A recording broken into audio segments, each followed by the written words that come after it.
Test, test. 1, 2, testing.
Well, good morning, everyone. We'll make a start.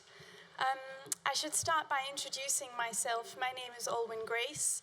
I'm one of the vice presidents of the Linnean Society, standing in for our president, Sandy Knapp, this morning. It gives me great pleasure to welcome you here to the Linnean Society, especially on such a happy birthday occasion as to celebrate the 75th anniversary of the Field Studies Council, so welcome. I'll just start by going through some housekeeping items. The Wi-Fi is meeting room, and the password is displayed here in the front. Toilets are downstairs. There's also an additional ladies' toilet on the way up to the library on the landing. We're not expecting any fire alarms, so if an alarm does sound, please treat it as the real thing. Exit via the doors of the meeting room and back into the courtyard. We assemble in Burlington Arcade, which is just to the right of Burlington House. Please don't attempt to jump out of these windows because they barricaded on the other side, so you'd have to be an expert in parkour basically to get out. So please do go out via the doors, and Sandy has reminded me that there's excellent shopping in Burlington Arcade as well. We will also be live streaming, so if you have any issues with your talks being live streamed, then please mention them to us. And finally, also, we are aware of a technical problem with the screen on my right.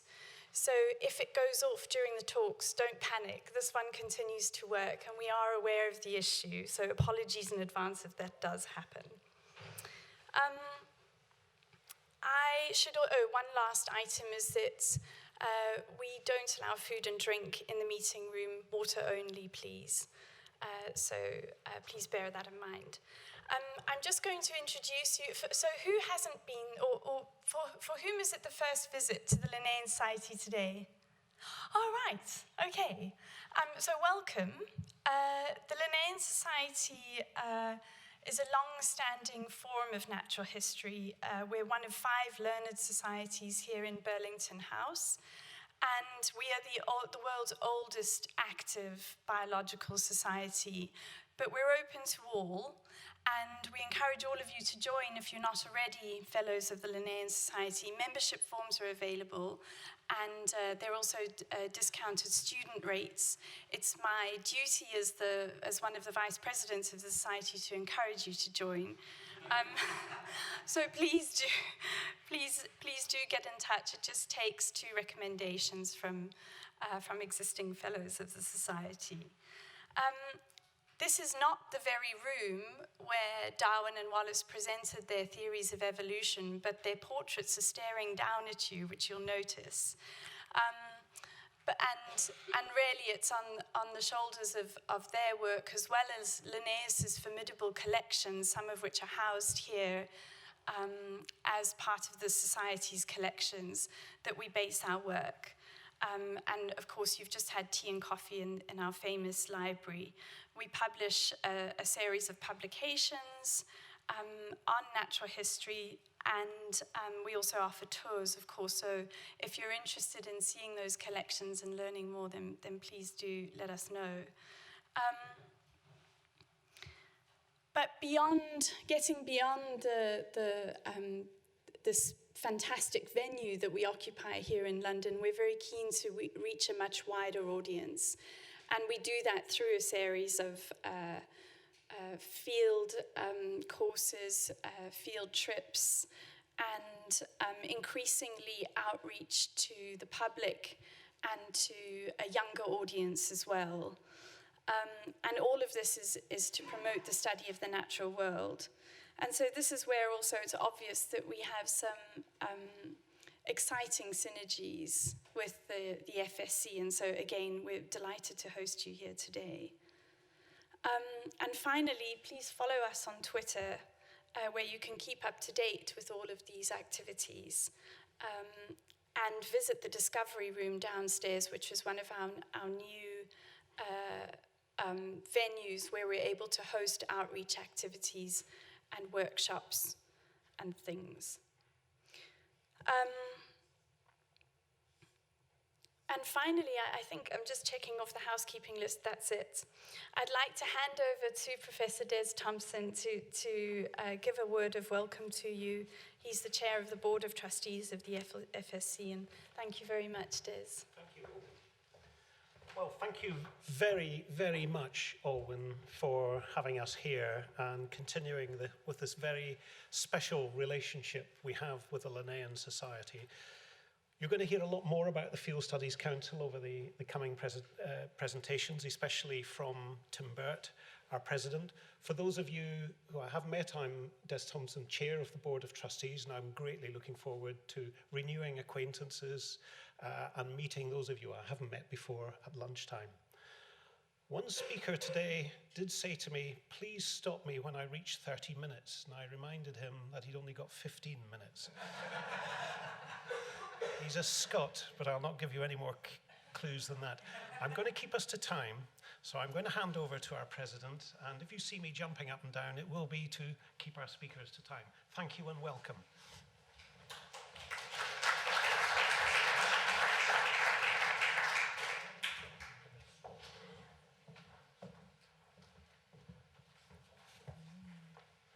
Well, Susan's sorting out the talk, just to say a lot of what I'm going to say and what other speakers will say is about a forthcoming book that Des and I have edited called Curious About Nature, A Passion for Fieldwork. These are the only bound proofs in existence, but I've got some flyers which I'll leave on the front, and there are also some flyers about a book on Oxford weather and climate since 1767, with which Tim Burt and I are associated. So if you're interested in either of those, please do pick them up and take one away. Okay, what am I doing wrong? Yeah. You want good on technology? Yeah. You know what you're doing. That should do it, shouldn't it?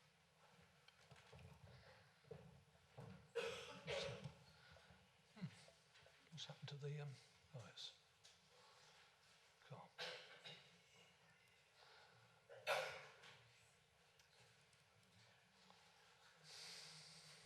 Why won't that go on then? I'll resume the slideshow.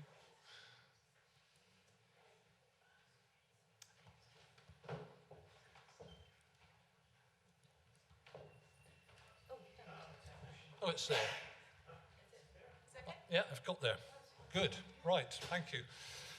Well, I've stolen the title of the book for the title of this talk today. There's plenty of FSC authorship and reference in the book, and a number of today's speakers feature in the book. The main part of the book are a series of 40-plus essays, which are just short cameos of what people have written about various experiences across the whole range of experience, really, in the natural world.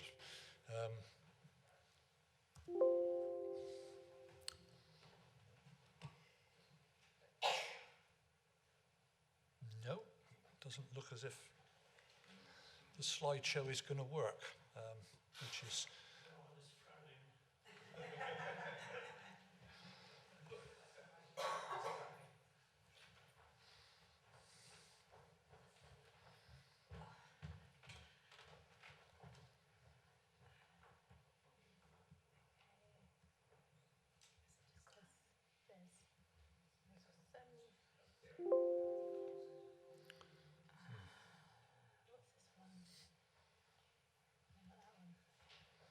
Well, I've now got to the second slide.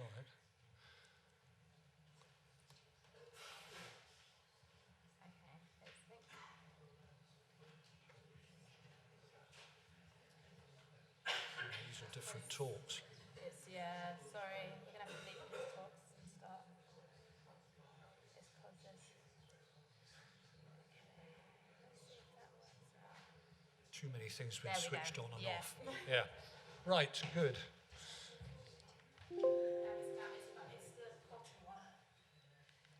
Ah, right, good, thank you. So, we're here to celebrate 75 years of the Field Studies Council. It may be rather shorter than the Linnean, but nevertheless, we're pretty pleased that the charity has got from 1943 to here, and it continues to do good work in terms of running field study centres, getting people of all ages, but particularly the young, out into the field to experience the real world. The FSC has a new vision to take it through the next 5 years with a nicely ambiguous strapline, leading learning outdoors. We still wish to get people outdoors for high quality outdoor learning, which our tutors will often lead. But at the same time, FSC wants to be involved with other organisations like the Linnean, like the GA, like the RGS and so on, to make sure that we are advocating out of classroom learning and that fieldwork remains an important part of the curriculum at all stages. Now, Steve Truckle, who's in the audience, some years ago wrote about ways to engage with nature, and so I've just taken this from Steve's paper, and there's really 4 areas. There's a sort of personal connectivity, a personal curiosity. There may be subject-based engagement, which comes from obviously the subjects that you happen to be studying. Some of us go on and do research in the field over years and decades. And then there's a sort of public engagement, which is almost a sort of civic engagement. It's about society and how we try and influence what happens in society and so on and so forth. And so in terms of thinking about the value of fieldwork, there's an academic value, and of course that's very important in terms of the courses and the fieldwork that we run. But we, I think, increasingly recognise that there are benefits beyond the narrow curriculum. There are benefits of personal and social skills that are gained by people working, the sort of teamwork and so on that goes on in the field. There's health and well-being, which is an increasingly important agenda. And beyond school and university, there's just the whole influencing of students who pass through field centres. We want them to be passionate and caring about our environment. We want to influence maybe their future careers and certainly their future lifestyles. Now, easy for me to put a few words up on the screen. The field centres do these things much better than any stuffy lecturer can manage, so I've just included a couple of examples of the sorts of informal education that you would find in one of our centres, as people just try and provide a sort of a message as people go about whatever business they're involved with. This happens to be a poster about carbon management at Preston Montfort Field Centre, but it asks people what they can do at home. It talks about the planet, and it talks importantly about what Preston Montfort Field Centre is doing in terms of its own contribution to cutting its carbon footprint, biomass boiler, etc., etc. And this one I rather like from Slapton. This is aimed at upper junior children who predominantly use the Start Base Centre that we have as an annex to Slapton Lee Field Centre. And so this is just messages for 10 and 11-year-olds, put in, I think, in a nice, simple, accessible language. And so even at that age, we're saying to them, you know, enjoy amazing places when you're outdoors, support nature, reduce, reuse, recycle, and so on and so forth. And so it's very good that we are recognising and endorsing what young people are telling us anyway about their concern for the natural world. And the field centres are doing that informally as well as perhaps formally through the courses that they run. So that brings us to the forthcoming book, which will come out from Cambridge University Press in February.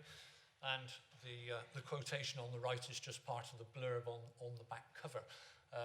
And it is going to be just a little late for the 75th anniversary, but it nevertheless, I think, you know, has its roots in the FSC, and many of the authors have been connected with the FSC in one way or the other. I don't know all the names of these Oxford students who were on Stonebarrow Hill, just to the east of Charmouth, very carefully looking at periglacial deposits over the edge of the cliff. I do know that this is Rachel Stott, who ended up doing a PhD at Reading and then taught at Slapton for a few years. So, you know, you can get people interested in what they might do with their lives through a bit of engaging and exciting field study. Andrew Goudie, who speaks next, I think, is just off screen. This is part of one of our Dorset field trips that we used to run. And this is just almost a random quotation from the book Michael Rice at University of London, just talking about the joy of doing work on the rocky shore and the time it takes and the enjoyment almost that time and that patient observation brings just through the work that has to be done as the tide goes out and you move down shore and make your measurements and observations and so on and so forth. Well, FSC encourages curiosity at any age, but for me, I think the younger, the better. The two colour pictures just happen to be my grandchildren on the rocky shore in North Wales, and the black and white picture just happens to be their grandmother, who sends her apologies today, but she's got a hospital appointment, otherwise she would be here, and I know she's vexed to miss the day. But, you know, how young can you get kids out on the seashore being curious about rock pools or whatever type of mollusk that happens to be? I don't know, but I have an aid gap key that will help me find out, and that's the important thing. So I think what we're talking about in our field work is really engendering a sense of wonder, just with a touch of awe. And I really like the verb to wonder, I must say, because I think it encapsulates all that we do. We can marvel about the world around us, be amazed. We can inquire, we can wonder and wish to know something about what we can see. And of course, we can question, we can express doubt. And so I think wonder really sort of is a central word for us. And a little bit of awe, a bit of respect and fear and surprise about that dangerous old natural world out there is a good thing just to put in with a little sense of wonder. So here's Steve Truggill's spectrum of wonder in the field. And I think what Steve is doing here is sort of seeing the way that we gradually sort of focus and narrow our thoughts. We're out in the field. We might be looking at a bit of eroded peat, as these two are doing up on Bleaklow. And we sort of perhaps first of all sense the world around us. We begin to sort of narrow in and frame what we're looking at. Questions arise. That leads to observations. There are some people at the back, but they should come on in. Oh, perhaps they're not coming on in anyway. That takes us through to data collection and analysis, and then maybe some conclusions, and probably all the way around the loop and start again. Now, when Andrew and I used to take students to the Dorset coast, which we did for a decade, we used to sit them on the top of Stair Hole, between Stair Hole and Lulworth Cove, and a simple question: why have we brought you here? Because, and there are all sorts of answers to that, and it was fun to find out what they were interested in and what took their interest. And it's that sort of awareness and curiosity, and different people will see different things in the landscape. So Andrew's up there at Durdle Door talking to a group of students. Another question I like to ask is, well, why did I take that photograph? We shouldn't encourage our students to be happy snappers. They should be, I think, just thinking about what's in the view that they look at, what are the elements of interest, and that's a good exercise. Of course, for those of us who are a bit longer in the tooth, lots of us used to do field sketching, and I still think it's quite a valuable thing to do. Even like me, you're hopeless as an artist. Again, it makes you focus and identify points of interest in the landscape. This happens to come from Geoffrey Hutchins' little book, 1955. He was warden of Juniper Hall Field Centre and was a very good artist. But the same skills and the same focus, I think, do hold today. Here's one of Des's photos, patient observation. That ability to sort of sit and think about, well, now what am I going to measure? What has to be done here? And what are the things that are of interest if you're sat out on a bit of Scottish moorland? And of course, the continuation of patient observation is that one builds up long data sets of observations. And just one example of many that I could have put in from the FSC, here's the Millport record of air temperature and sea temperature.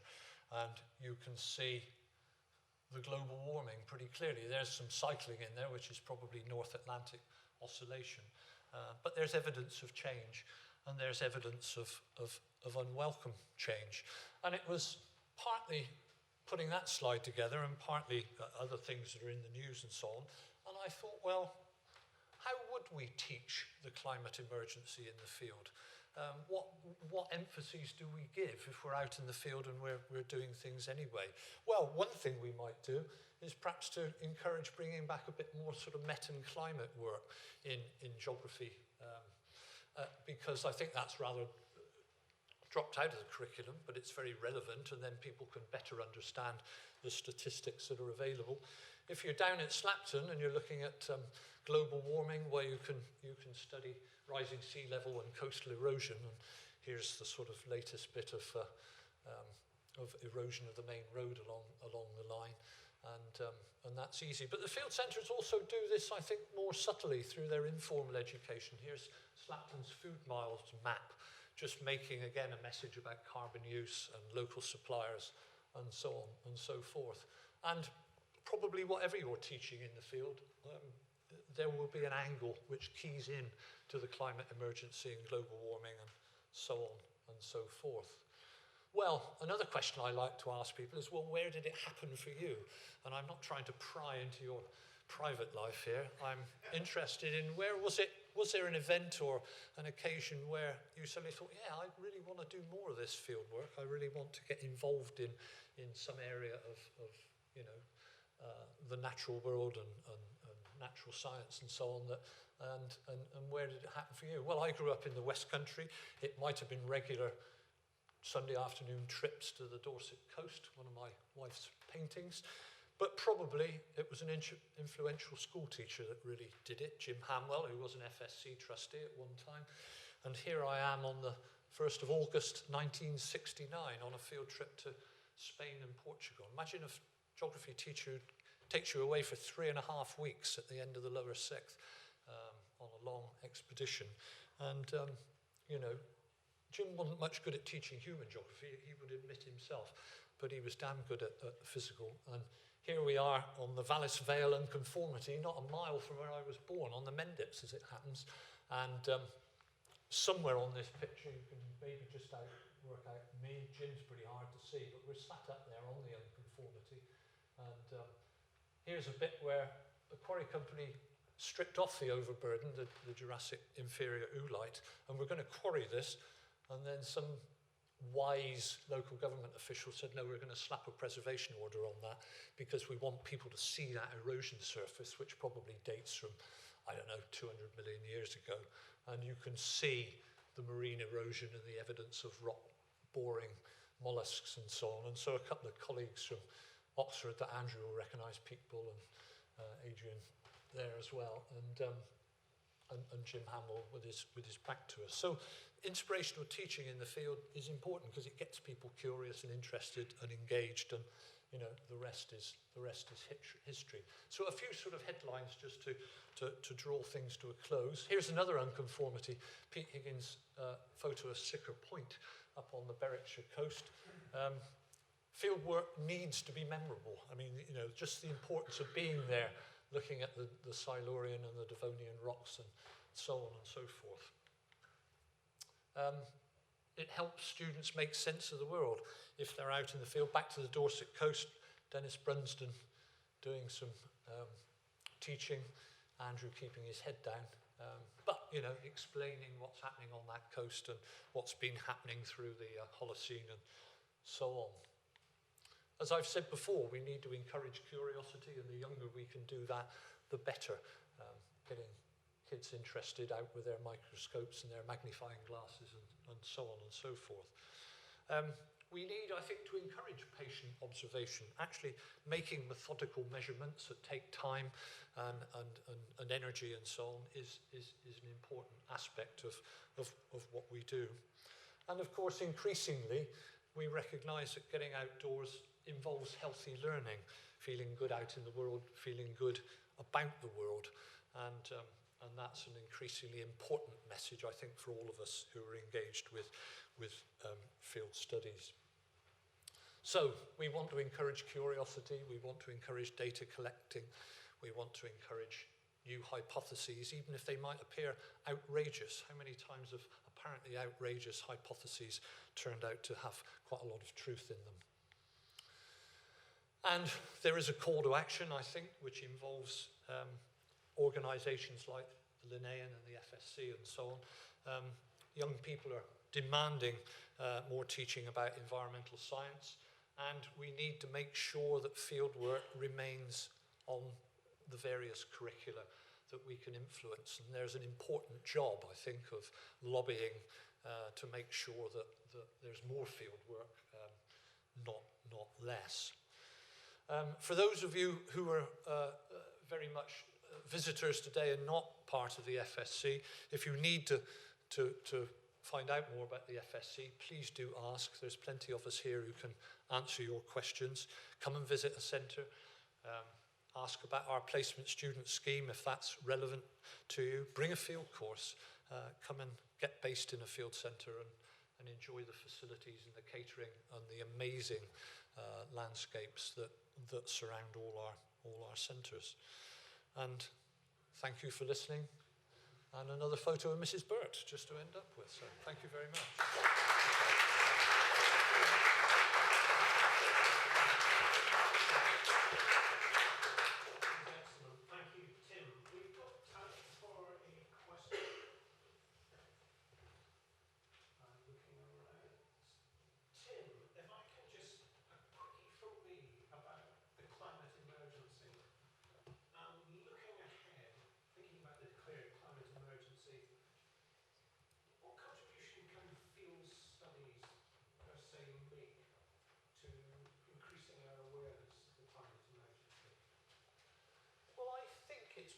Something as simple as, you know, erosion of the road at Slapton. If you can say, you know, sea level is rising, that's why the road is disappearing. It's not just that there are storms, you know, there are higher storms, more of them. And there must be, you know, in everybody's area of expertise, there'll be something that they can point to, a migration of plants or, you know, new locations of animals or birds or whatever, you know, it might be. And so I just think that there's pretty well always an angle there, I think, that people can pick up on. These memorable moments you were describing, I mean, that could be compelling for people being out in the field and clicking. Extreme events are happening. Climate heating really is happening. So, thank you very much, Tim. That was a marvellous introduction. Thank you. We now have Andrew Goudie. Delighted to have you join us, Andrew. To go forward, press the down. Fix up your presentation. Andrew, you're Cambridge trained. Quite, the best. Your entire academic life in Oxford. Delighted to have you. Thank you very much indeed. The organisers are very worried I've got too many slides, and they're quite right. So at the risk of sounding like Boris Johnson, I'm going to cram. I'm a physical geographer, geomorphologist. I'm also in my 75th year. And the first point I want to make is that many of the most important ideas in physical geography have been based on field work. And I list some of the people I'm very briefly going to mention in the first part of my talk. So we had Alexander von Humboldt, who went off to Latin America and various other parts of the world. He more or less invented ecology and vegetation zonation on mountains. And he did that with his friend Aimé Bonpland. And then we have, of course, Charles Darwin associated with this society, who not only developed the theory of evolution, but also the very important substance theory of atoll formation. Great field worker on the Beagle. And then we have Louis Agassiz, the Swiss man, who more or less invented the Ice Age, but also set up a major field station in the USA to study marine matters. So we owe the Ice Age to Agassiz. And then we have the great John Wesley Powell, the one-armed major there climbing up the sides of the Grand Canyon, holding onto the trousers that he had used as a rope. And he more or less developed our ideas about fluvial geomorphology, had a great influence on William Morris Davis, who's already been mentioned, who developed the great cycle of erosion, which dominated geomorphology until the 1960s. And this is his model of the cycle of erosion. Equally important in the American West was Grove Carl Gilbert, who developed the concepts of dynamic geomorphology and did his wonderful work on slopes in the Henry Mountains. And we had the German, I don't just speak about the British, Ferdinand von Richthofen, who worked in China and developed the Aeolian theory for the formation of loess. And we had Ellsworth Huntingdon, a rather repellent-looking gentleman, who worked in Central Asia and the Middle East and developed the ideas of environmental determinism, which were the basis of much geography up until perhaps the 1930s. Also very important was Andrews, an American who worked in Mongolia and in the Gobi Desert. And he was important because he was one of the first people to bring together proper scientific teams of people. God, I sound like Boris Johnson. 20 or 30 people in the field at a time.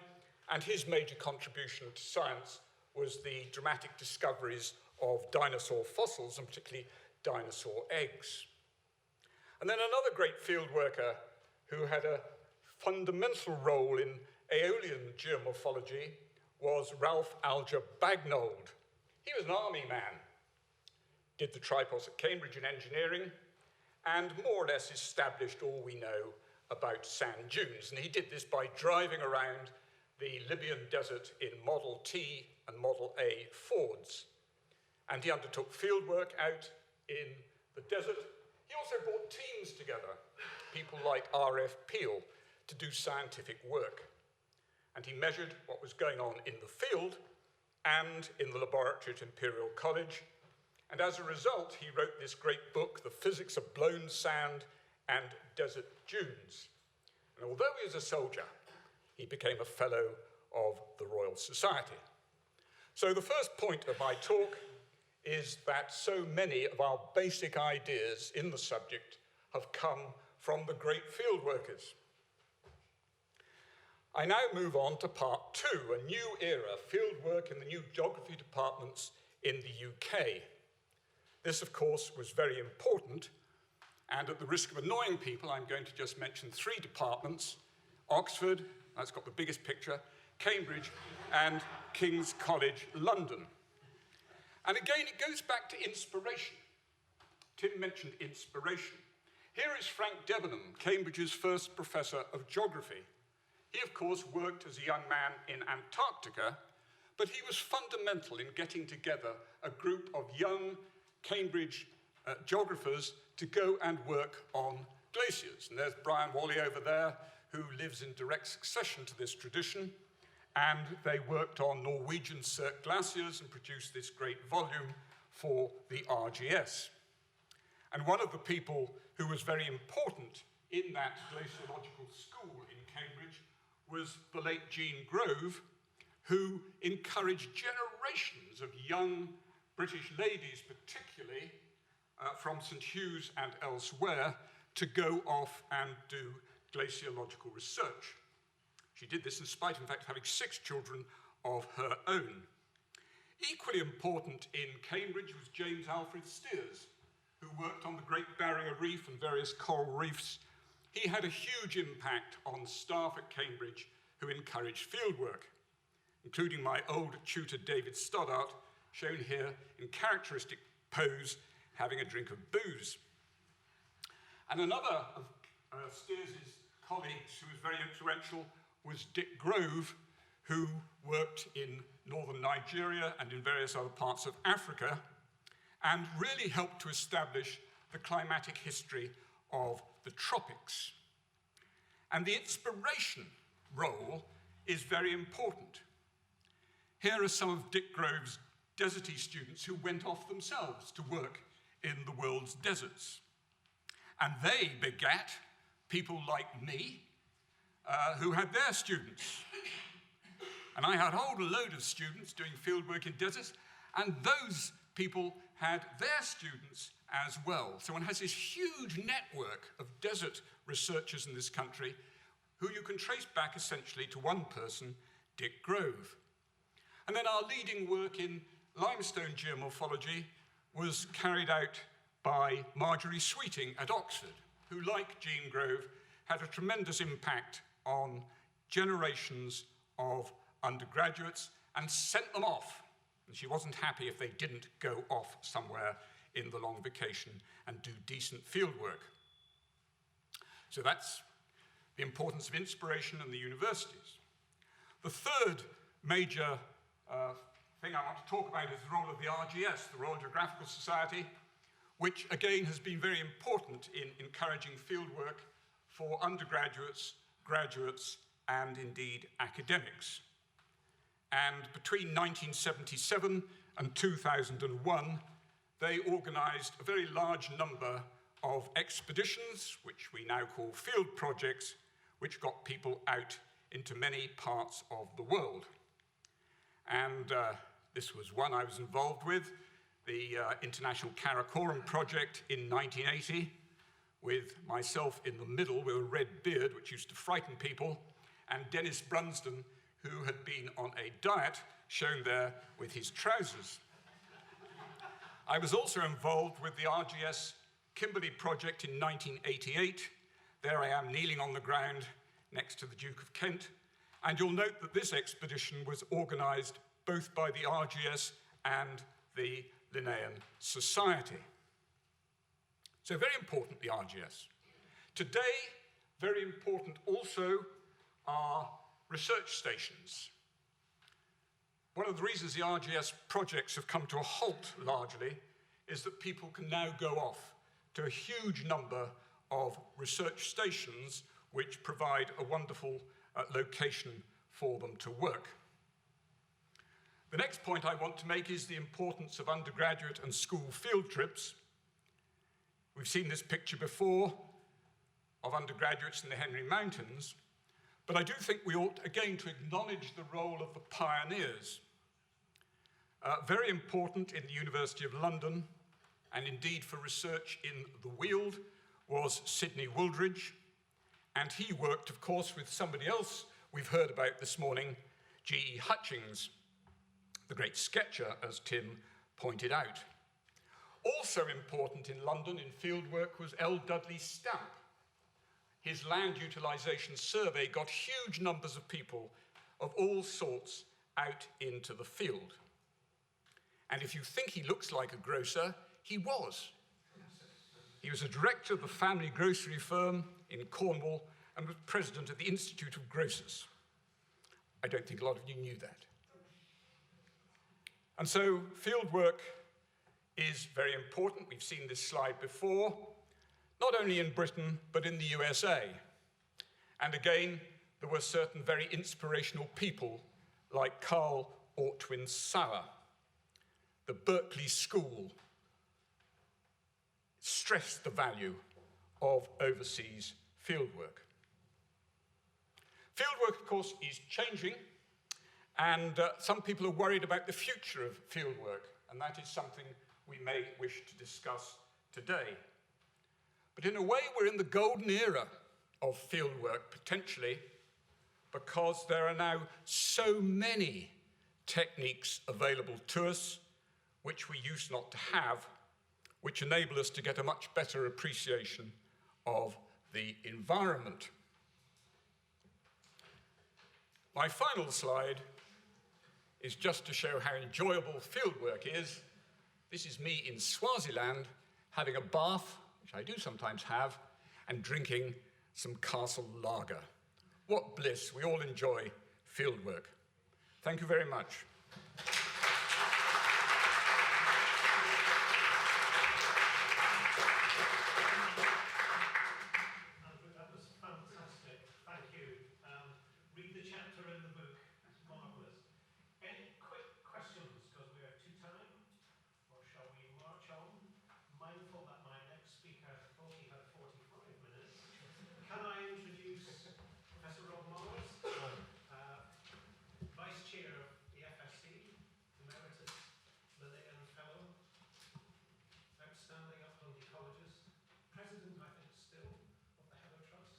Yes. Holding many other distinctions.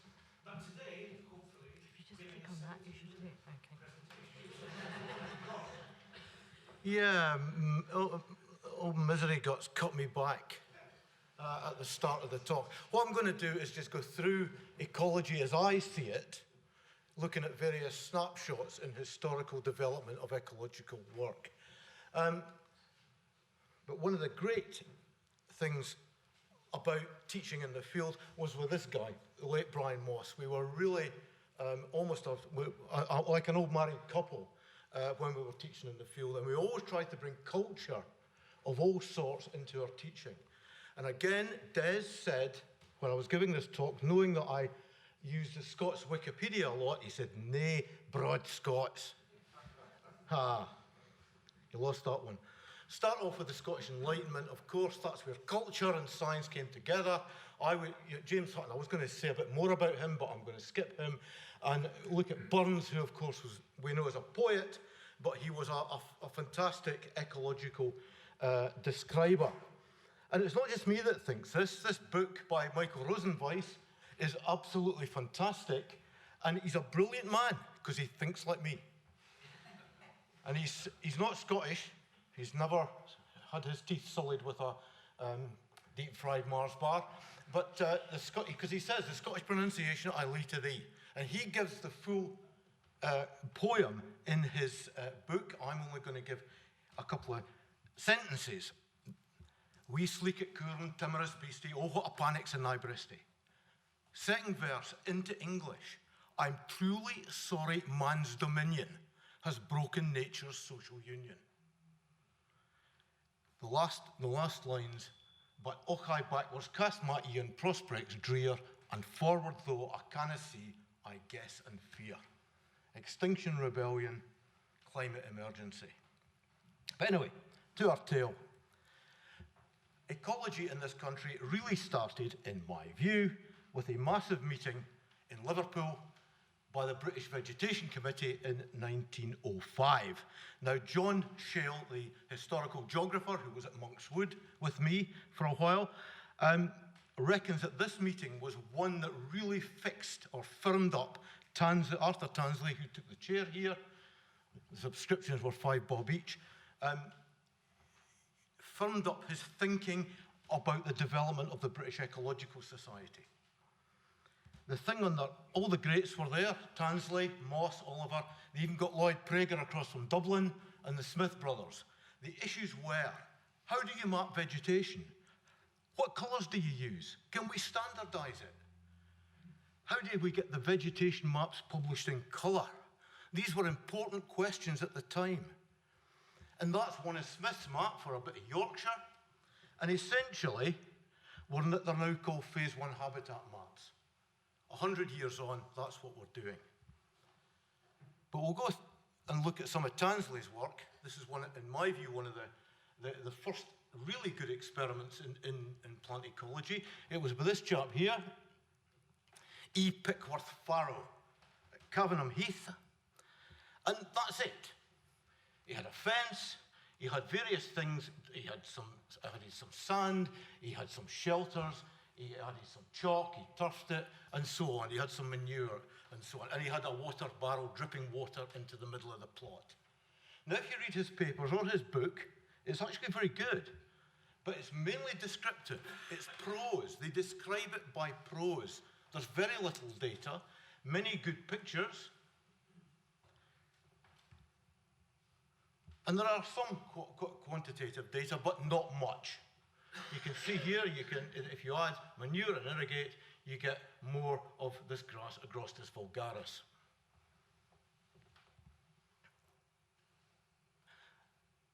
He was one of Tansley's students, and the next one of Tansley's students was my great hero, Sandy Watt. FRS, worked at Cambridge for many years. I knew him and his wife. And he had 6 massive experiments at Lakenheath Warren in Suffolk, amongst other things, where he had plus or minus rabbit grazing.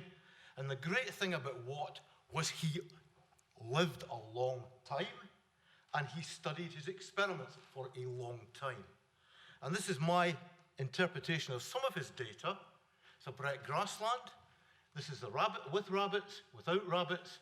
And you can see that over time, and we're talking about a 22-year term, you can see that here, where there's rabbits, the vegetation, all the species remain present, but their abundance fluctuates hugely. But importantly, we've moved away from the descriptive, and we've now got a y-axis that's got some sort of quantitative value, the fact that you've got frequencies. And you can see that both of them basically are controlled by rainfall, except that year when he went on sabbatical. Now, importantly, this is great stuff, but it misses out any form of statistics. And at the same time, there were massive improvements in our statistical analysis, mainly through Rothamsted, and this chap, Ronald Fisher. Now, him and his team more or less invented agricultural statistics, and if you're a student of my generation, you understand this. You can actually work out an experimental design from these very, very simple words. But you invented analysis of variance and other things. Now, ecologists have been a wee bit slow to follow this. This is a paper by Hulbert, and I just love it. It's a brilliant paper. Read it. It's fantastic. During a discussion at a meeting of the Royal Statistical Society, a Mr. Page suggested that we've moved a long way from the position of a certain distinguished professor of agriculture who said, damn the duplicate plot. Give me one plot and I know where I am. Now, he then adds, ecologists have marched to a different drummer. A large percentage of modern experimental field ecologists would seem quite willing to clap this distinguished professor on the back, slide him his ale, and toast his health. But to demonstrate their modernity, as long as the bloody thing's big enough to subsample, we'll give Mr. Fisher his error term. Now, that's actually very important. But some of us have moved on, and I'm going to give you one of the experiments I've worked on, which is at Hart Hill on Moorhouse. Now, this one was set up in 1954. And when they set it up with this experimental design, they knew that they would not see the results of their experiment for 40 years. They could not get the results fully out for 40 years. So it's a brilliant experiment. There's 4 replicates. I would have designed it differently with hindsight, but they did take a statistician's advice. I suspect it was John Skellum. I'm not sure. But it's a beautifully designed experiment. And here's some data from it. You can see, I'll start at this side, Eriophrum vaginatum. There's 3 treatments, no burning, long rotation, short rotation burning. And you can see that Eriophrum is highest in the short rotation burn. Sphagnum goes up highest in the short rotation burn and the long rotation burn. Calluna goes up in all of them, but particularly the no burn, and the diversity is improved by burning. But we can do better. These are my experiments. We've got 7 of them across the country. We've got a statistical design. We've got data from 1993 to 2006. And we've got essentially a whole host of treatments to control bracken. They're set up across the country, so we have some in Scotland, some in Wales, some in the Peak District, and some in Cannock, just north of Birmingham. I'm just going to talk about one of them, our Heathland experiment. This is in the Peak District, and this is using a very, very sophisticated statistical test, principal response curves. There's the control. And all the other treatments have moved to be more species-rich than the control. And essentially, all of them are significantly different from the control after about 3 or 4 years. But these ones have only been given a single treatment or a single pair of treatments. And they actually regress back to not being significant from the control after 10 years. These ones continue to be significant, and they are quite clearly doing a good job. The second phase, we changed the treatments. Again, this is another more or less 10 years. There's the starting position right at the start. That's in red. And I just want to concentrate on the left-hand side. The untreated plots are not different from the original. All of the treated plots are pretty good in terms of bracken control. They're all good in terms of species vegetation change as well. It's a restored site, basically. But it's taken 20 years to get this sort of data. Phase 3, the next 10 years, well, you just have to wait till the 80th birthday because I haven't got the data yet. I'm going to finish off with Des. Some think that the definition of sustainability came from Gro Harlem Brundtland. And ecology is now moving into sustainability science. I would argue that Burns got there first. Fortune, if you'll but gie me still, hail breeks, a scone, and whiskey Jill, and routh around to rave it, we'll tuck all the rest, and deal it out as thy blind skill directs thee best. Where to next? Well, ecology's going big data, meta-analysis, remote sensing, and modelling. To do all of that, you have to have field data. You need big data is a collection of small data sets. Meta-analysis, you have multiple studies. Remote sensing, you need as a reality check. Modelling, you need to feed the model, and you also need it as a reality check. So, where does the FSC fit in? Well, this is Des getting his medal from CIEEM, and he's obviously a very, very good scientist. But there's a lot of field work involved in that. He's an excellent field worker. This is him looking for some Rhytodelphus sclerosis in an upland grassland. But where did that come from? Where did he learn it? He learned it literally at his father's knee. This is his dad and his other brother, Pat, up. His dad was a very, very fine, in fact, probably one of the best field ornithologists of his generation. And that's where he learned it. The FSC is bringing this knowledge and enthusiasm and awe and inspiration to a whole generation of kids.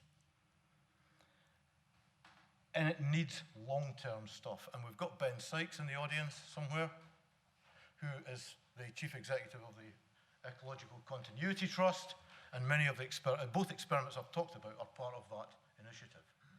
But importantly, ecology and fieldwork, especially fieldwork, should be fun. But some people get a bit obsessive about it. My wife thinks I'm obsessive, but I can honestly say I'm no more obsessive than Des. And I'm going to finish off, because it's a special occasion, a special treat. I'm going to play my personal pipe tune. Ah, it's gone, rats. My personal pipe tune, Bunarannach.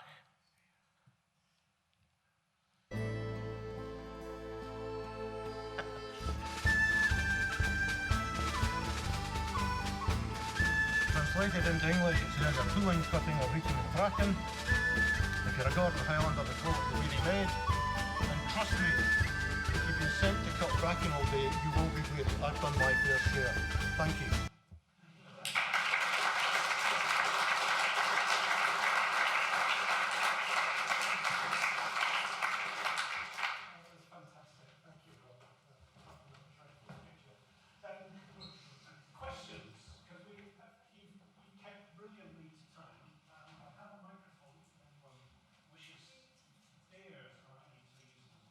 So are there any questions looking around? There must be one. Yes, Rob. Thank you to all the speakers. How do we engage students who are only on a short experience to make them feel they're part of that big picture, a part of a 40-year experiment?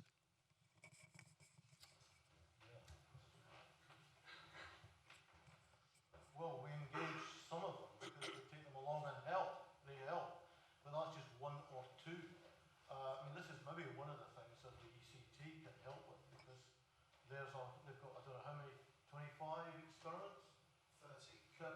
Okay, I actually had more in my original presentation. I had to remove them because of you know, there's a whole host of sites across the country. There's also environmental change network sites, which we've used again to take students to, but again, things like measuring the climate. How many students see our Met station? Never mind look at the data. If you look at the environmental change network site, there's a huge number of resources available from these long-term experiments that you can use, teachers can use to amplify their lessons, or even give them semi-processed data to work with. You can get the raw data if you ask for it, but there's semi-processed stuff available. Great. Thank you, Rob. Mary.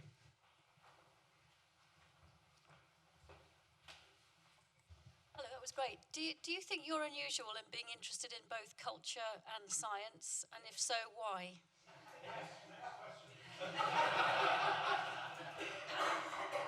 You obviously didn't know Brian Moss, but we've got like a house in park, and there was always an argument about who could do the most. And I was one, of course. But you know, it's not. I think a lot of scientists have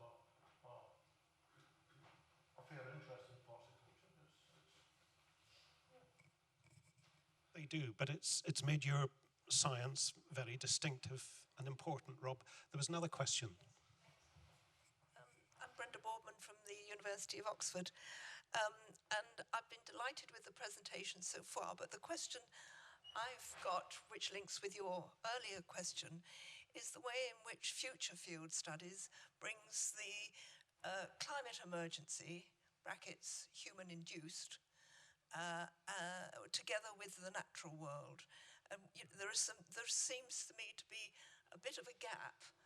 Some wonderful studies taking place, understanding the natural world, but not necessarily being able to link it back to what we're seeing. I mean, yes, as Tim showed, there's a road disappearing, but how does that link in? And you know, how would Tim's road link with your studies? It's that sort of question. That's much more difficult to answer, because many of these things are site-specific or topic-specific. You know, but where they are obvious messages, then they should be highlighted and pushed through to as many people as possible. And that's a big difficulty there. There's a big difficulty there in getting these sort of messages across. But we're seeing the science coming forward, and it's so important that we present these compelling stories now. I mean, I've seen some stories recently from the Western Isles in Scotland, for instance, and showing staggering effects of climate change on the coastline and associated wildlife. So these stories are coming forward now. Rob, it's a great question, and we may come back to that. It takes us very neatly on to evidence. And Silviu, we're delighted to have you. You're a member of Bill Sutherland's Conservation Evidence Group. Bill, of course, a former president of the British Ecological Society, recently made an honorary member. But Silviu, we're delighted to have you here. And hopefully your presentation will appear. And you have 15 minutes. It's number 4. There you go.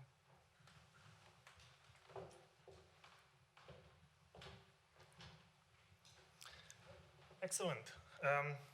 Thank you for having me. Thank you for inviting me, Des.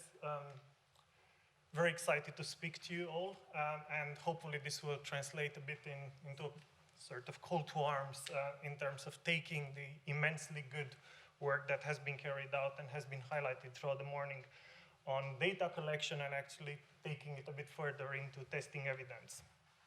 So we know that medicine actually was entirely revolutionized by using an evidence-based approach, and it's something that has become so strongly embedded that we take it entirely for granted. But it's not the case in other fields, and in conservation especially, there's more and more research testing this with a variety of stakeholders, from people managing reserves to people doing all kinds of field work, and it shows that a lot of it is actually done on experience and advice.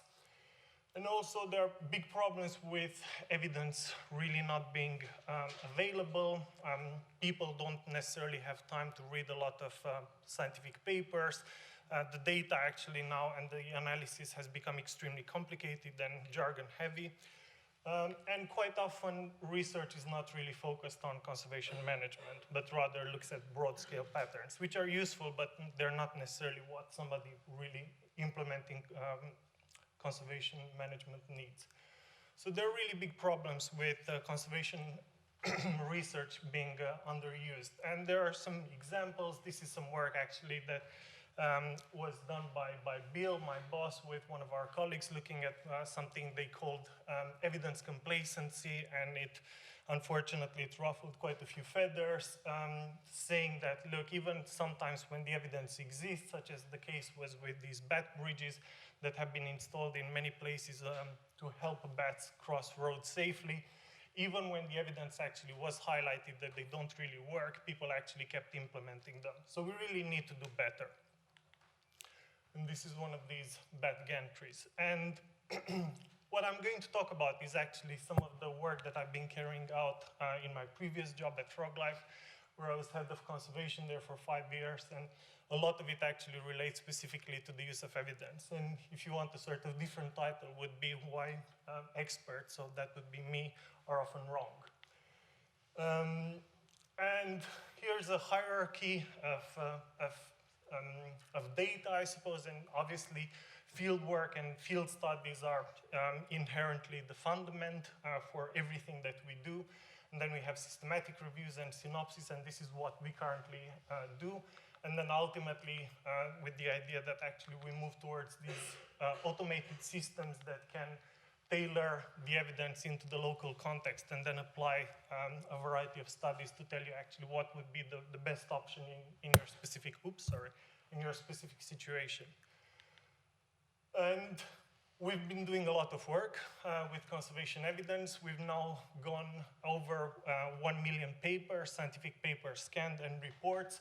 And this is a time frame of how this looks with the various topics and synopses that we've been putting together. And we're looking at potentially completing all the work, at least on the major groups of vertebrates, in the next sort of 2 to 3 years. So it's all really exciting, I think. And yeah, some case studies, I suppose, actually, in terms of what a terrible scientist or what a terrible expert I am, and how many times I've been proven wrong by my own research, and I suppose why that matters. And yeah, a lot of it actually relates to, well, in fact, all of it relates to roads. So this is an image from Germany, and you see common toads migrating across a busy road in Germany. And there's a few interesting things in here, actually. First of all, they're almost entirely juveniles, which is quite odd to see. But it relates quite specifically, actually, to this. So toads on roads, you might have heard of it. It's an incredibly interesting opportunity for people to get involved directly, hands-on in conservation. It's still almost certainly the largest conservation action anywhere in the world. Britain has really been leading with this. So the first toad patrols have been started in Britain probably in the late 60s. We certainly have data starting from, I think, 1973.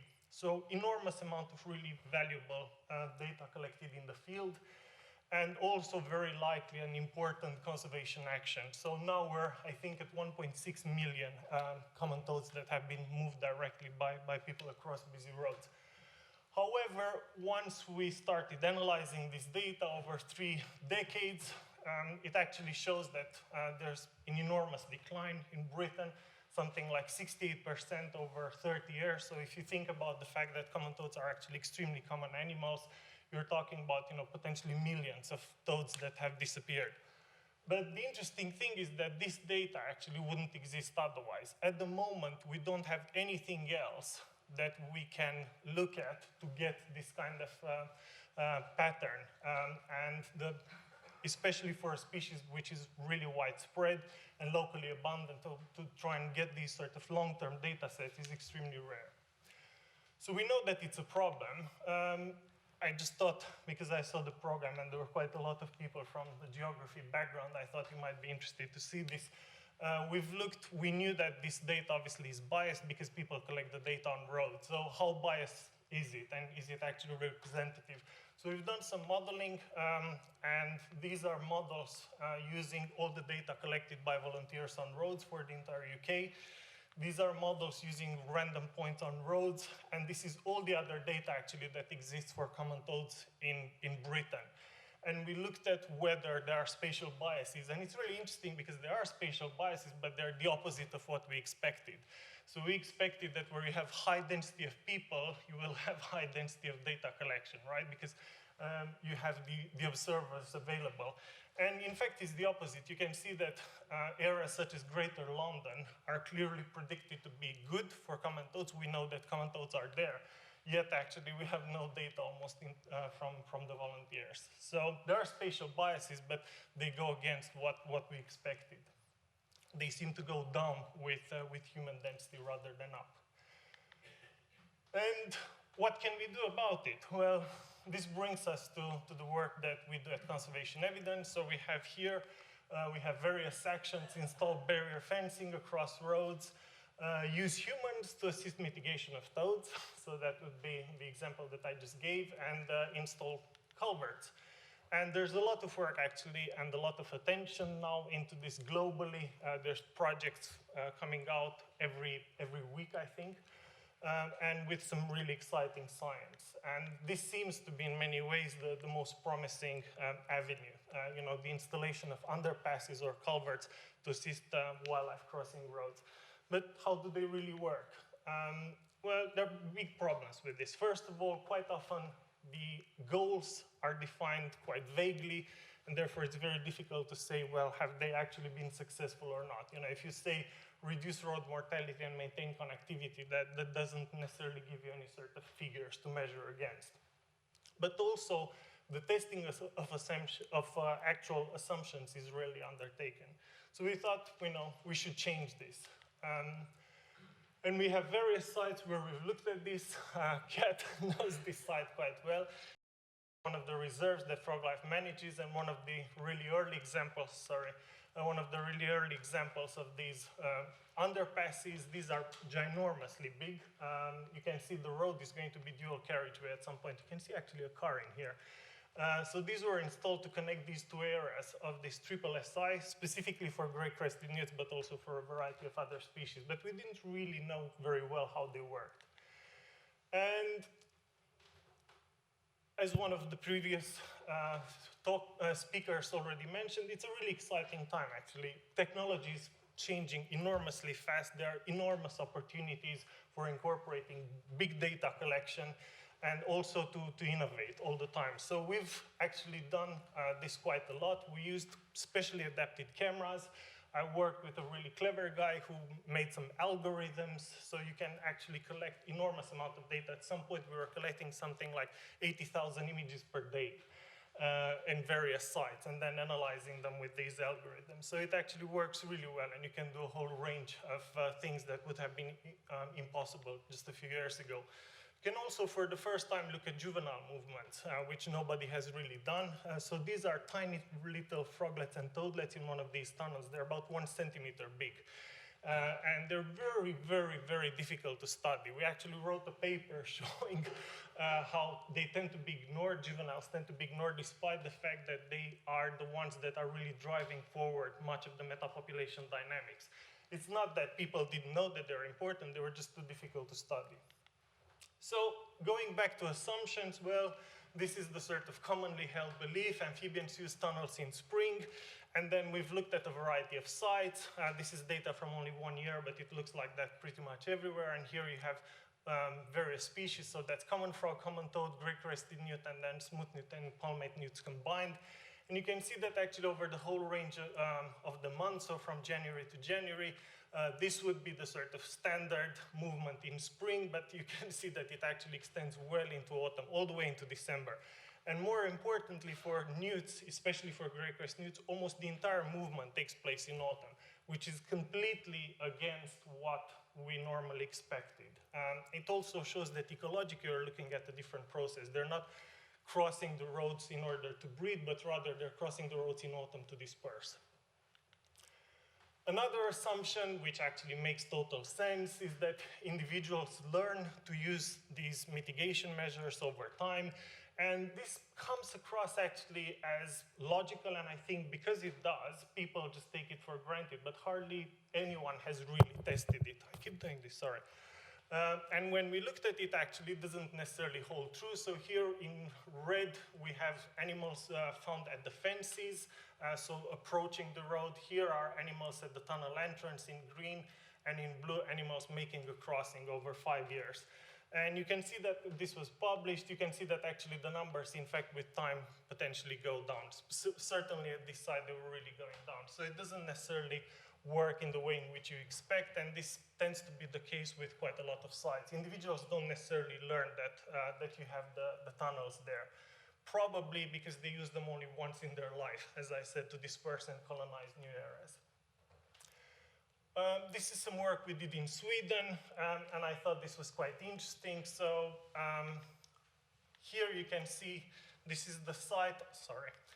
This is the site before, and the numbers of various amphibians which were found along sections of fence or sections of roads before tunnels were put in place. And then in green you can see once the tunnel was put in place, and it looks great. The road crossings have gone almost to zero.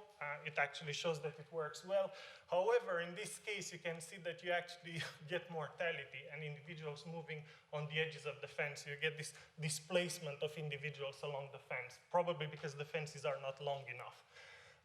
And this now has been quite well described for a variety of other species, but mammals rather than amphibians, and it's actually called the fence end defect, where the fences simply actually increase mortality in other segments if they're not long enough.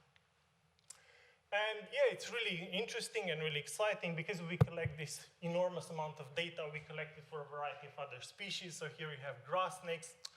Why do I do that? Here you have grass snakes, rabbits, hedgehogs, and badgers even in the same tunnel. Not necessarily a great idea. But the interesting thing is that, and this is something that people have asked me all the time, oh, do you get evidence of predation inside these road tunnels? Do you get, something like an otter sort of waiting with the mouth open for all these toads to go in it? And the answer is no, we never do. For probably a variety of reasons. I think that the movements of amphibians are quite often difficult to predict, and therefore we have no evidence that predators use these to target individuals moving. However, what we do get is this, the queen of the internet, cats. So pretty much every site where we looked at, we found cats using these road mitigation tunnels, which is a great news, obviously, if you're a cat owner, because it means that your cat, once it's out patrolling a variety of areas around its house, it has fewer chances of getting killed by a car. It uses these nice tunnels. However, the big problem is it means that they are easily able to access a variety of high-value sites. And in one site in particular, actually, we found a very high increase in reptile predation due to house cats, which were using these connectivity measures. And it's really interesting, actually, because also this site has cat-proof fencing. Because it's a SSS site, Natural England asked at the time for cat-proof fencing to be placed on the side of the road because they knew that this could be an issue. However, nobody assumed that actually that cat-proof fence leads to the tunnels. The tunnels are for newts, but nobody told the cats that. And weirdly, when we looked, so these are a variety of sites, actually, some from Portugal, some from France. Cats are everywhere. Everywhere where you have people, you have cats using them. But the interesting thing is actually here, I'm not sure how clear it is, but this is the distance from the nearest tunnel. It's actually a really good predictor of cat abundance in reserves. So the closest you are to the tunnel, actually, the higher density of cats. And finally, these are just a few aspects that I've mentioned about testing evidence, but ultimately we know that these connectivity measures really work, including for amphibians. They really can be extremely successful. And the opportunity then really exists to take all this evidence and actually put it together with field data to create really ambitious, broad-scale patterns. And This is some of the work that Katja, my former PhD student, did. This is just south of Bedford town, and it's a really large area. It's about 100 square kilometers. And she looked at how modifying the permeability of minor roads, so not motorways, because obviously there, the mitigation would be very expensive, but minor roads, how much change does that actually create for real data on distribution of grey-crested newts? And here you can see these are the outcomes from increasing just moderately that road permeability. So in dark green, you have roads, minor roads being really strong barriers, and you can see there are a lot of areas where in fact grey-crested newt populations are entirely cut off and isolated. So chances are that even if you don't do anything, in 20 years' time they'll be gone due to stochasticity. Whereas moderately increasing the permeability of those roads really changes entirely this really large-scale landscape view. So for conservation purposes, it could be extremely useful. So just to wrap up, yes, amphibians use tunnels in spring. Well, no, that's really not true. Pretty much every paper that we publish shows that about 80% of the movements of newt species, all newt species, certainly in Britain and in places like Portugal as well, takes place in autumn. Tunnel usage increases with time, not really, certainly not for amphibians, probably very true for cats. Connectivity is always desirable and valuable. Well, no. I mean, as I said, people actually that we were talking with in various sites, and we were saying, look, we think it's your cat, actually. We have really good pictures of it patrolling on the reserve. They're like, no. I said, well, it's this one.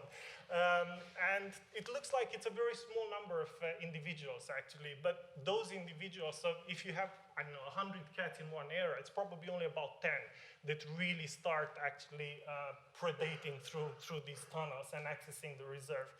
But this is definitely something that we should be wary of. Not all connectivity is good and valuable. And also, I didn't really talk about this too much, but the use of tunnels at night, we have really good data going back to that image with the common-toed juveniles migrating across the road. That's not true either. Juvenile toads actually certainly use the roads during the daytime. So where does this lead us? Summarizing evidence, going back all the way to that data collection and field work, and then really putting the evidence together is really important. We really want to encourage the generation of new evidence by practitioners, testing things in the field, and then enabling them to publish it. We have a journal which is called Conservation Evidence. It's free of access, and it's open access, and it's free as well. So there's no paying charge for publishing there, to actually be able to publish this new evidence and share it with the others, so that we're creating this positive feedback loop. So I'm going to finish there. Thank you very much.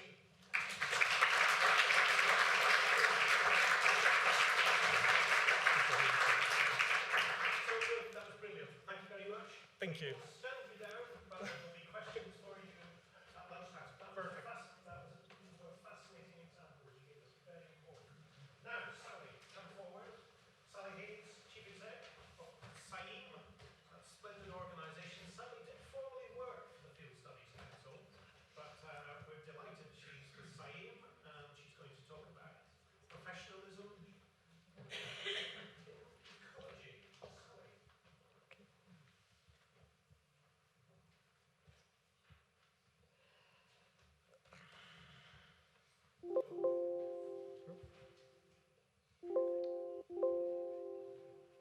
I'll need help, I think. It's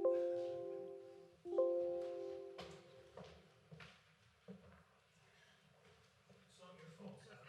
Okay. You got it on slide, haven't you? Yeah. We're going to have to wait for help. No, Leanne's coming.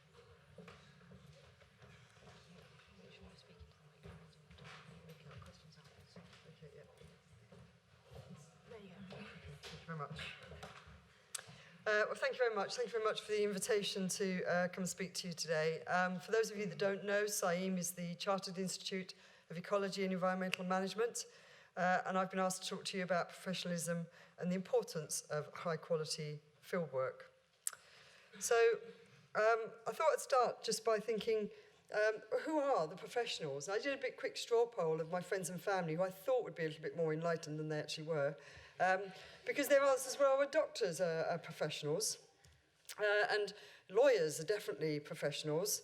My nephew is a lawyer, so maybe he's a bit biased there.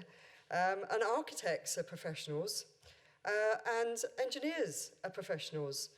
But nobody said that the ecologist or the geographer was a professional. I was a bit hurt, to be honest, because I regard myself as a professional.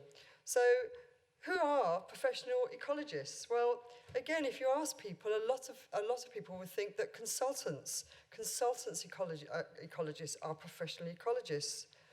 But I would argue that researchers are professional ecologists. I would say conservation officers are professional ecologists. I would say land managers are professional ecologists. Teachers are professional ecologists.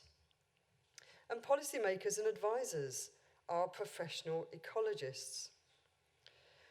I could be a little bit biased because I started my career undertaking some research in Snowdonia National Park for the Institute of Terrestrial Ecology. As Des said, I then became a teacher.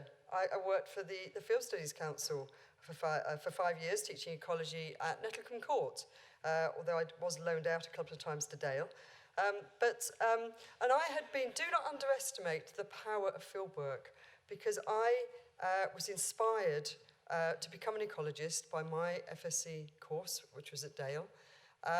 And I've been fortunate later on in my career to meet some of the people I taught when I was at Nettlecombe who were inspired to become ecologists. So never understand the power that you have, the influence you can have as teachers of ecology. You could argue then, I went on to work for the Wildfowl and Wetlands Trust in a sort of kind of conservation officer role, perhaps. And then I worked for another charity giving land management advice, so perhaps a consultant ecologist. I then worked at Epping Forest, helping to manage that marvellous forest for its conservation value. And in my role today, I'm very often doing work around policy and advice and scientific advice. So I would argue I've had all of that roles. I don't know if that makes me multi-talented or perhaps just a little bit indecisive. But all through my career, I think I've been a professional. And in the Chartered Institute, we have representatives of all those roles as our members. But what do we mean by professionalism? I thought, I'll have a little search on the internet to see what people are saying about professionalism.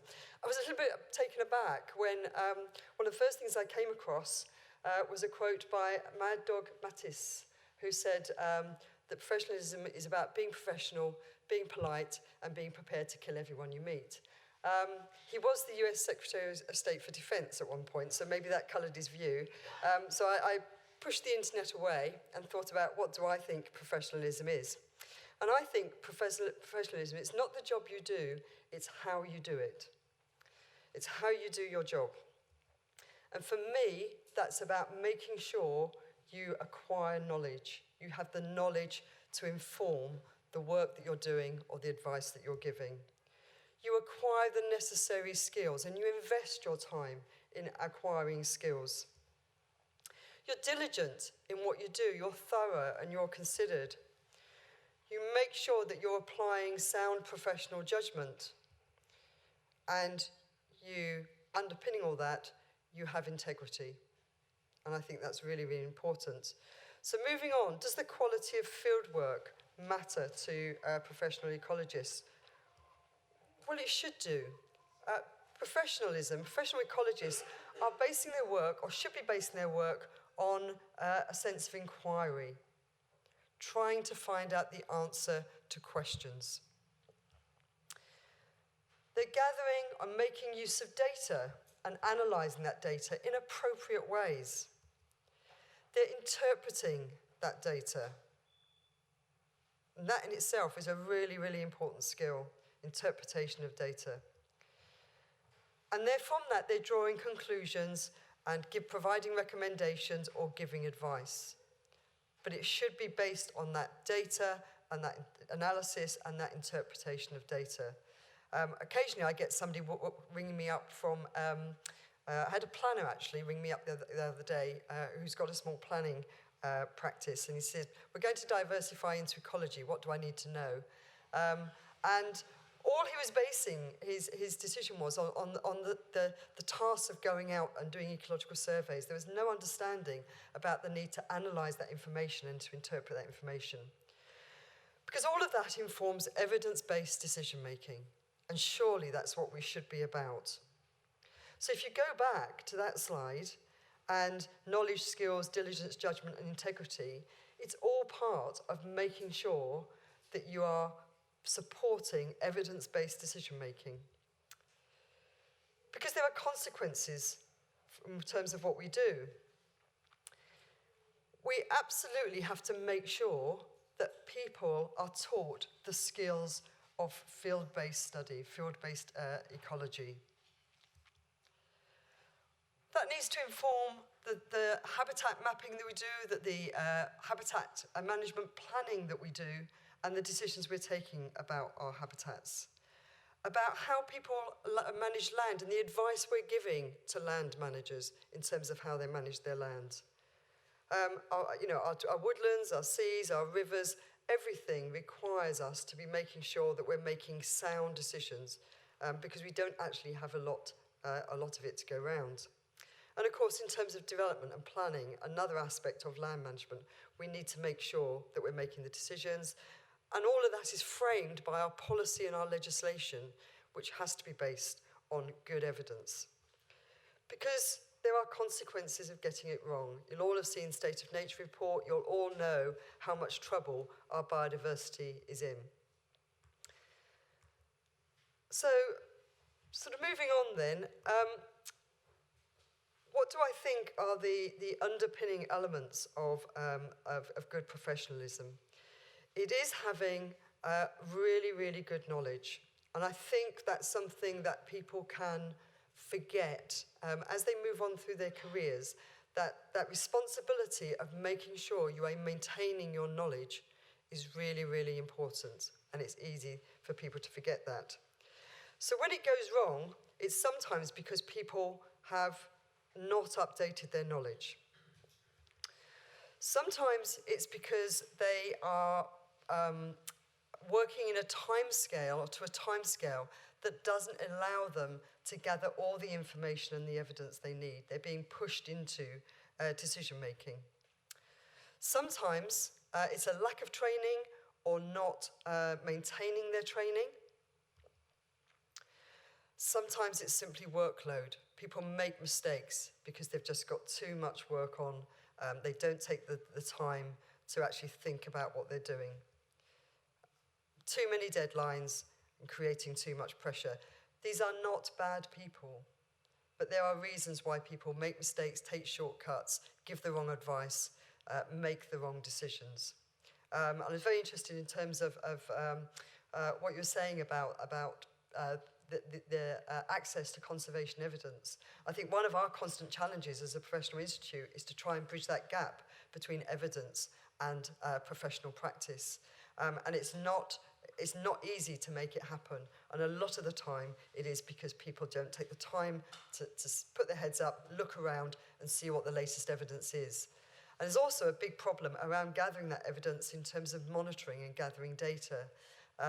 We did some research with the University of Exeter a couple of years ago around bat mitigation and trying to get evidence of the effectiveness of bat mitigation, because hundreds of thousands of pounds is spent, if not millions, on bat mitigation in the UK alone each year. Trying to get evidence of what works was really, really challenging because of the lack of post-development monitoring. Nobody pays for it, nobody's interested, it appears, and nobody gives it the time. So what's the Institute's role? Well, I think the Institute's role is about setting standards. We need to set standards around what we expect in terms of how people do their work. We need to make sure that people have access to high quality training and knowledge sharing opportunities. As a number of speakers have said, there's lots of new technology out there now that helps with field work. But it only helps if you understand how to use it properly, if you understand its limitations, if you're ground truthing what you're getting, the information you're getting, and that you're using it then in an appropriate way. So we need to build people's skills. We need to build professional ecologists' skills in using all the tools available to them correctly and making sure they know where to get evidence to inform their work. And then we also need to hold them to account. So when it goes wrong, and that's an important part of the Institute's role, when it goes wrong, when people are doing poor quality work, that they are held to account. So just wanted very briefly to finish in talking about one of the projects we're currently looking at developing, which is our Raising Standards project. So this is about more clearly defining fieldwork competencies across a whole range of species and habitat surveys, so people know what the standards are. Aligning training provision to those competencies so that people have access to good quality training, and having some form of assessment. We already have it to some degree in botanical survey through the BSBI FISC scheme, but we need to do this, take that approach more widely across all species and habitats. And by doing that, we think that we can make sure that we have a profession fit for purpose.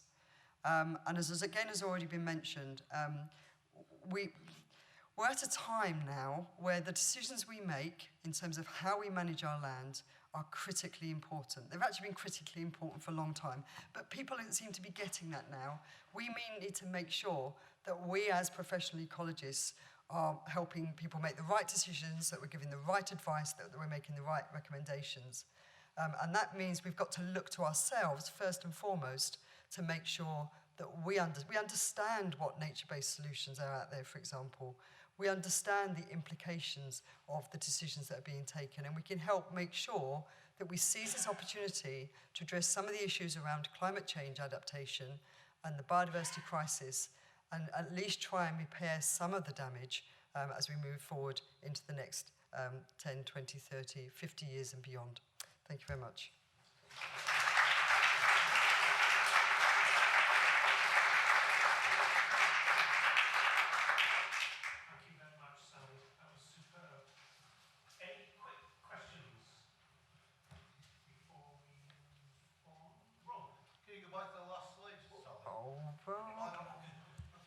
No, I can't actually, because it's frozen. The last one said thank you, my name. Okay. The Raising Standards one. Yeah. One of the things that's missing from your brilliant little equation at the end was data analysis. And I think you need something at the start that says planning and something at the end that says appropriate analysis. No, I think you're right. I mean, I think one of the things that we very much recognise is that there's far too much of data gathering and presenting it without appropriately interpreting it, analysing it and interpreting it, and it is a skill, and that's why in order to be effective, this project has got to focus on the work that people are doing, but you can build into every one of those skills around data analysis and interpretation because it's fundamental. And rather than have it as a standalone, we want to actually build it into, when you're doing setting the standards and doing the assessment around, for example, badger survey and mitigation, underlying all of that is the data analysis and interpretation that goes with it. Great. Thank you very much, Sally. That was excellent. We now have Professor Roger Crofts. Roger, come to the floor. We've now got a geographer. We've heard from ecologists. Now we have a geographer. Roger is chair of the Board of Trustees of the Royal Scottish Geographical Society, a medalist of CIEEM, founder chair of Scottish Natural Heritage. I'll keep going. He was my boss, and we didn't get on terribly well all the time when we worked together, but afterwards we've become great friends. Roger, shall I say more? Well, I was going to start off by giving congratulations, but given that, I'm not so sure. Congratulations, Tim, and Des, of course. It's a great pleasure to be here. and to bring congratulations for 75 years from the Royal Scottish Geographical Society, and to say how important I think fieldwork is personally, as does our society. We've just set up a small grant scheme, nothing like as large as the RGS, to stimulate research by young researchers to make sure that they do get out into the field. My definition of a field might be slightly different from some of those earlier, but I did spend some of my early career digging holes on raised shoreline terraces in Svalbard on an expedition. But you might think I was much more comfortable with the grey suit, pontificating in the Royal Society of Edinburgh about the wonders of a government organisation. Now what happens? Is it easier to use that? No? Oh, the downward arrow. Good gracious. But of course, you know, you should know civil servants. Are there any other civil servants in the room? Oh, X. One. Well, you see, we're really good because we really know best. Ministers often think that they know best, but we always know best. And you know, the most best documentary ever appeared on British television, of course, was Yes, Minister, because of the factual accuracy behind it. And we take this view that it's all in the file. And by God, we can read very fast and absorb everything if you work in that building, New St. Andrew's House, the headquarters of the Scottish government. But as Dev said, I'm a geographer, geomorphologist by training. And I couldn't possibly do my job as somebody in the Central Research Unit of the then Scottish office in Edinburgh. Looking at North Sea oil development, one of my roles was to try and, well, what's the next bit of technology which might come, and would the Norwegians grab all the action? Why couldn't we get some of the action? What were going to be the implications on shore of some of the developments which Shell and Esso and Mobil and Chevron and BP were undertaking? And what were going to be the implications for local communities, particularly in small island areas like Shetland and Orkney? So the only thing was to do what I call fieldwork. Get out there, go and speak to the oil companies, not down here in London, no, in Edinburgh. Go and speak to the communities in Dunross-Ness around the big heliport at Sombra in Shetland, for example, and get some idea so that when ministers said, now then, how quick do we want this oil to come out? We could have some handle on that because we had talked to the companies and our field work had enabled us to give them some better judgment when they were having an argument, as they usually did, because the then Secretary of State for Scotland was one Willie Ross, a really gruff, fearsome politician who wanted to argue with his Whitehall colleagues. Similarly, the chap in the Fisheries Ministry was very worried that the enforcement of the laws about fishery in Scotland were a bit lax, and they had their own police patrol boats, they hired the Royal Navy for police patrols and others, and so they said, well, we better have a geographer to go and have a look at this. But how do you do that? I looked at all the statistics, and I could see there were some things wrong, but the best thing to do was to spend a week on a fishery patrol vessel. Wasn't very good for my stomach, I can say, but my gosh, the insights that you got from that were far better than I could have ever have got from the statistics. Or spending a day on a Nimrod, one of those damn great surveillance planes, taking photographs of fishing vessels, for example, to see if they were doing illegal things, particularly the Spaniards and the French, of course. Or a half day on a helicopter looking at illegal salmon fishing. And with all of that knowledge, I was able to put together a report. Or similarly, when the people in the ministry who were giving out money to local authorities and the heads of finance in local authorities say, we're a bit worried about the relative costs of services for inner cities and remote rural areas. Well, okay, go to Golspie on a Monday morning in February to meet the Director of Finance. And you were almost crying when you came out because the unit costs of emptying a dustbin or providing a grave were extremely high compared with elsewhere. But then, without that information and that background and the data that they gave us, we could not have then, with some clever statistics, persuade our financial masters and our political masters to shift some money around to help that. So it's a very simple message one. See the issues through the eyes of others who are closer to the scene. And there's a little plug there for that geography now is, in the typically civil service, an official discipline within the government science and engineering profession. And we have to thank Rita Gardner, the ex-director of the RGS, for getting that moving. So we now have over 1,000 geographers in government ministries here and in other parts of the country doing the sort of work I've just described. When I was working with Des, we had 850 staff dispersed around 42 offices. Well, how did you find out what on earth was going on? What were the staff thinking about?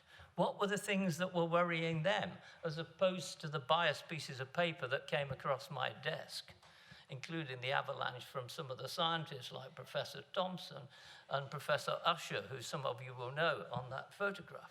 Well, the obvious thing to do is called management by walking about, but actually it's not management. It's about finding out what makes people tick. Not so much what they were doing, but what they were concerned about and what we might be able to do about it. I think that's really good field work for any manager. And if you've never done it, well, that's sad. But the real crunch is to get the director of resources, who of course is the arch culprit in everybody's organization because they want to control everything, get their boots on and get out into the field with the chief scientist, with the head of operations for that area and his local manager. This is a wonderful mountain, actually, which was described from field work by a fabulous geologist called Emelius to look at the inner plumbing of volcanoes from the tertiary period. It's on Rum, and we happen to own that island, so it's important to go. But get out from behind your desk, tour the offices and the estate. Message two, therefore, very simple. It's easier to solve problems during field work. You're not constrained by emails coming in. God, mobile phones don't work up there, thank God. And you don't have to worry about paper. You can get down to brass tacks. The third message is, let's not keep our horizons narrow. And it was wonderful hearing Andrew talking about all of those fieldwork experiences over the years. As I was persuaded to get involved in the IUCN, the International Union for Nature Conservation, and particularly its World Commission on Protected Areas. And this is my study tour map, you know, my wife's holidays map. And the point of putting this up is, my gosh, what you can learn if you open your eyes to the wider world. And I recall two things which were very significant on visits to Tanzania, to the USA, to Canada, in the context of the work we were doing in Scottish Natural Heritage. One was we had been asked to develop the plan for national parks in Scotland. So go and look at other parks, talk to park managers about how they operated, what got in the way, how they interacted with the human communities, where you drew the boundaries and how you sorted out what happened. And that was extremely important. But the other thing was to say, well, it's not just putting a boundary on a map and saying that'll fix everything and we don't care what happens outside. The Canadians had found that, to my experience, and developed the whole idea of national parks and other protected areas within the context of bioregions. So we adopted that in Scottish Natural Heritage as a result of those field visits. I could have got it from reading texts by people, but it was much more obvious talking to different park superintendents in Parks Canada, for instance, and bringing it back and persuading my non-executive board members that this is the way to go. So message 3, open your eyes to the wider world. And going out into the field, it's an interchange. You learn so much. Des, you may remember, we went to the Drumocta Hills and you were going to show me dotterels and talk about dotterels. And I learned a lot that day about dotterels. And the promiscuous female dotterels going off to Norway for a second brood and things like that. But I like to think that Des learnt a little bit about periglacial geomorphology and why that particular types of habitats were important, the sort of management regimes we might have.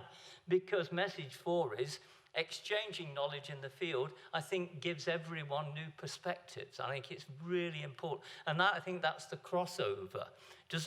If you're a geomorphologist or ecologist, an environmental manager, whatever, you always get new insights from a day out in the field. And you come back so much the better for it. I didn't know that. I never thought of that. And you couldn't get it from reading a textbook or a learned paper.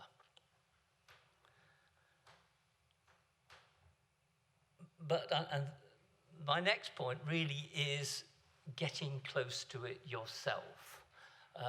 This resonates with points that already made earlier. I've got a particular passion for Arctic and alpine flowers. And the best thing I can do is lie on my belly and get as close as I possibly can to this lovely flower here, the Arctic River Beauty, here in southeast Greenland. It also occurs in Iceland, a lovely place to sleep by a river with these flowers. But get your boots on, your waders and your gaiters and your rucksack and get out into the field and get close to nature yourself. It doesn't matter whether you're collecting data. I'm a lapsed researcher of many years ago, but it's that experience of feeling you're close to it, and you can communicate that when you come back to other people so importantly. And finally, don't forget to contemplate on what you've learned in the field. This resonates with what other people have said.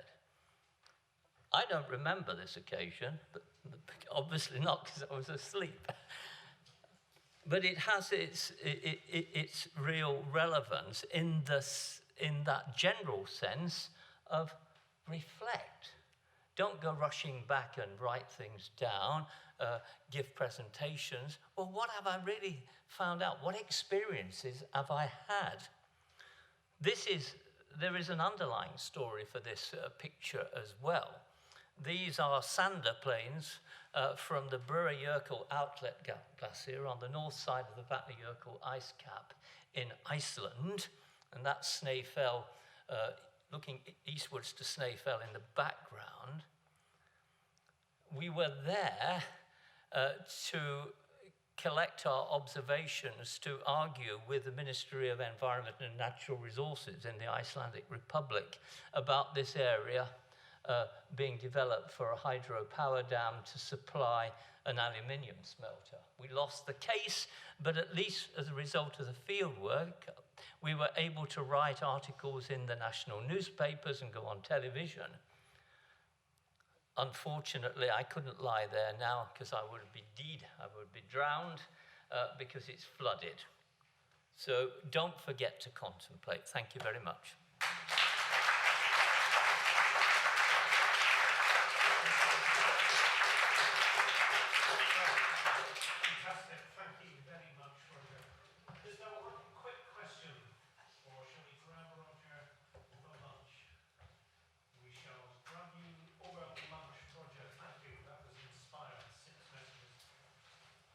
We're now breaking for lunch, but would you please join me all in thanking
have presenter tools. Fantastic. I always go loopy when you don't have presenter tools, when it's so easy to set them up. You know, when you've just got a full screen roll. At least we can see the next slide coming. That's it.